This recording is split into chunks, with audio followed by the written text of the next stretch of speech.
Hey guys, welcome to the channel. Today I'm going to do a throttle body cleaning on a 2011 Dodge Ram 5.7 Hemi. So this one, this truck has been dying on me. I kind of parked it for a long time. It was doing that thing where you're driving along, and it seems to be when you're slowing down or going around a corner or just right in the middle of traffic, it'll just stall out and die. Now, for a long time, I thought it was my torque converter. I thought that was the problem. I thought it just wasn't unlocking when I was coming to a stop. But I've been doing a lot of research on the internet, watching some YouTube videos, and I'm pretty sure it's the idle air control valve. So today, I'm gonna show you the truck. I'm gonna show you how to take it off, and, remove the idle air, the throttle body on a 2011 5.7 Hemi. And I'm going to show you the cleaning process that I do. And yeah, I noticed that some of the other videos I watched, they might show you how to take it off. They don't really show too much the cleaning part for the 5.7 Hemi, so that's what I'm going to show you today. But here's the truck we're doing. It's been covered in snow. I've kind of losing faith in this truck for the last little bit, just because it's been dying and it's been having really hard starts. I'm kind of hoping that this is going to solve the really hard cold start. Like, I've never seen a truck have this much problem. I'll post a link to another video of an old cold start video, but it's bad. But if this fixes it up, man, this would be super cheap, and it's something that anybody can do, even you. So let's get started. I'm gonna brush off the snow and I'll come back. Alright, so just before we get going, I'm gonna kind of show you what this truck's been doing. I guess this is cold, so I know some of you might say, oh, it's not plugged in, that's why it's having such a hard time. It doesn't really make a difference, but I'm gonna show you it has a hard time starting. It kind of starts and then it sputters. But this is something that we're gonna try to solve today, and we'll see here. -8, not too cold. See, that kind of sputtered.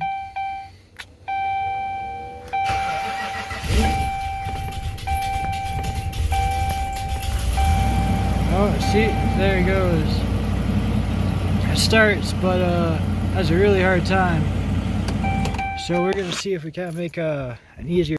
All right, so there's 5.7 Hemi. First thing we're gonna do is we are gonna disconnect the battery terminal. So take off the cap. And I believe that is a 10 mil. Just loosen it off, pull it off, set it to the side. And we're gonna come over here. I'm gonna remove this intake tube. And there's 1, 2, 3, 4. Those look like 8 mils, but we'll check them out when we get to them. And then this is the throttle body right here. This whole thing where the tube goes in. And there's a few connectors. We'll get them out of the way. Alright, in this video you're going to see a lot of connectors like this. For this, we just there's a little lock. Get in here. Try to do this one-handed. You kind of get your screwdriver in there. Let's give it a twist. Let's get it back that lock off. Once that lock is backed off, then you should just be able to pinch and unclip. You're going to see that style clip quite a bit. For the hose clamp and the 4 bolts surrounding it, it's just an 8 mil. So what you're going to want to do is loosen the clamp. You don't want to loosen it all the way off, but just loose enough that it kind of starts to, loose, and you can move this intake tube off. There we go. Alright, you can see down my throttle body, definitely see evidence of carbon built up around those edges. Now I'm gonna suspect that's a whole lot worse in the back. So I'm gonna go ahead and disconnect the connectors, take those 4 bolts off, and should just come right off.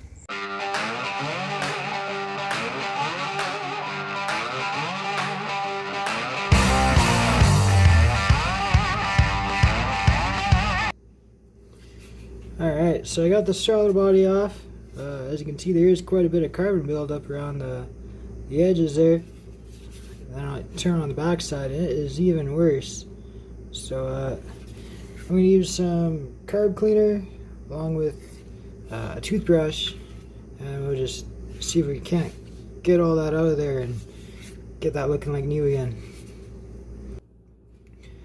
Alright, one trick is you can put a screwdriver, just kind of set it in there. I'll keep that throttle plate open while you go ahead and clean it. It'll make it a whole lot easier so you're not trying to hold it with your fingers. We're just going to give it a nice liberal cleaning. Oh yeah, it's already starting to come off the edges there. Just keep blasting away, inside, outside, all the sides. Oh yeah, that's kind of gross.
Alright, so we've just finished cleaning it.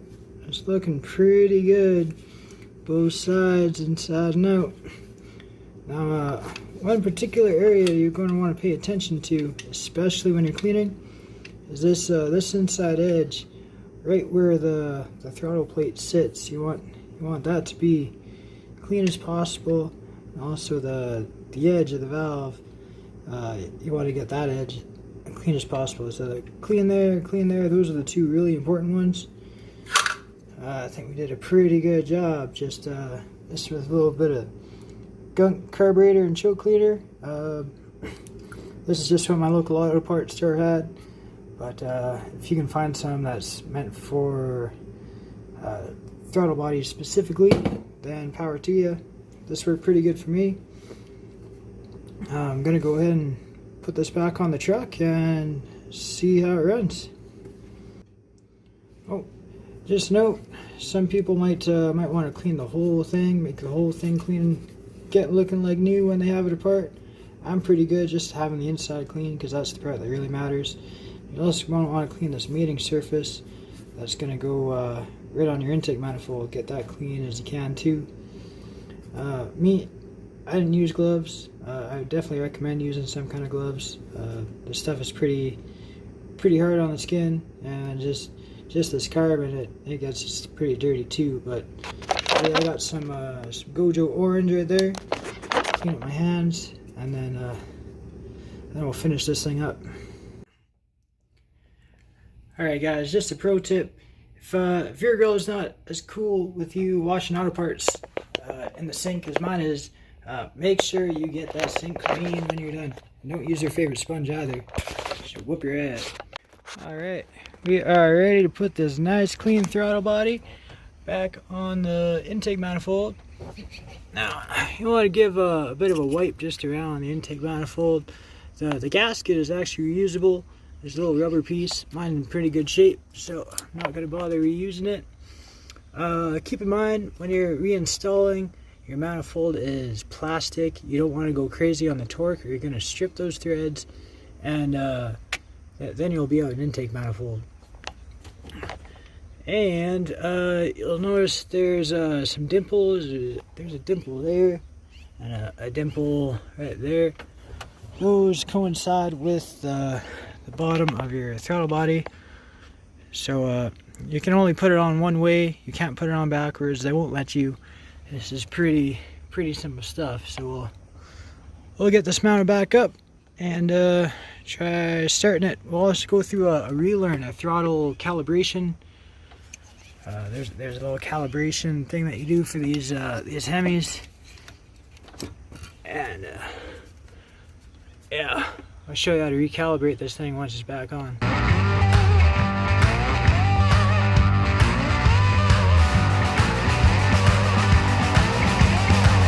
Alright, we're back in the truck after getting everything hooked back up.